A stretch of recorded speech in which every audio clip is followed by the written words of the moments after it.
Hey everyone, welcome back to the channel. Today I'm going to walk you through how to add Fontawesome to your Webflow project step by step. By the end of this tutorial, you'll not only have access to an incredible library of icons, but you'll be able to use them seamlessly in your Webflow designs, making your site both more functional and visually striking. Ready to level up your project? Let's dive right in. First off, open up a new browser tab and search for Fontawesome. You'll most likely find the official site right at the top.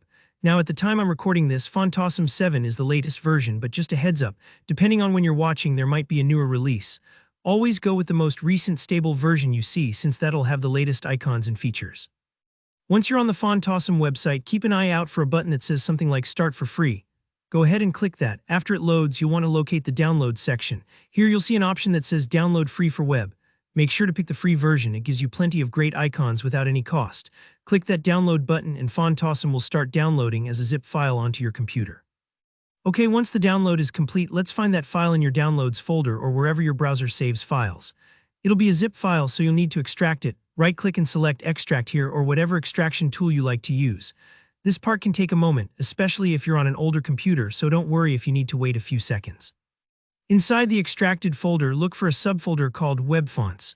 This is the golden ticket, the actual font files you'll be uploading to Webflow. Remember where that Web Fonts folder is because we'll need it in just a second. Now let's switch over to Webflow. From your Webflow dashboard, select the project you want to add icons to, then go straight to the site settings. Here, find the section labeled Fonts. This is where you can upload custom fonts perfect for our Fontawesome setup. Click on Upload, then navigate back to that Web Fonts folder you found a moment ago. Select the WAF or WAF2 files. Those are the best for web use as they're lightweight and widely supported. When you see Upload successful, you're good to go. Next, return to the Webflow Designer where you actually create and edit your site. Meanwhile, let's go back over to the Fontawesome website in your other browser tab. Now's the fun part. Browse the icons and pick your favorite. Once you find one you like, look for an option to copy glyph or copy icon.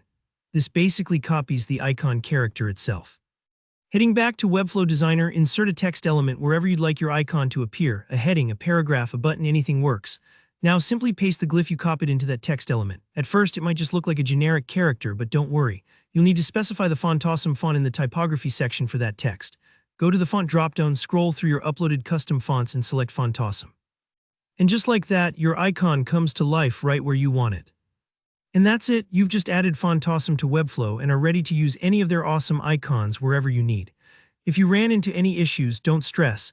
It sometimes takes a couple tries to get everything in the right spot, especially with file uploads. If this video helped you out, please give it a thumbs up and let me know in the comments what tutorials you want to see next, or if you have any questions about Fontawesome or Webflow. And don't forget to subscribe for more easy-to-follow web design tutorials. Thanks for watching and happy designing.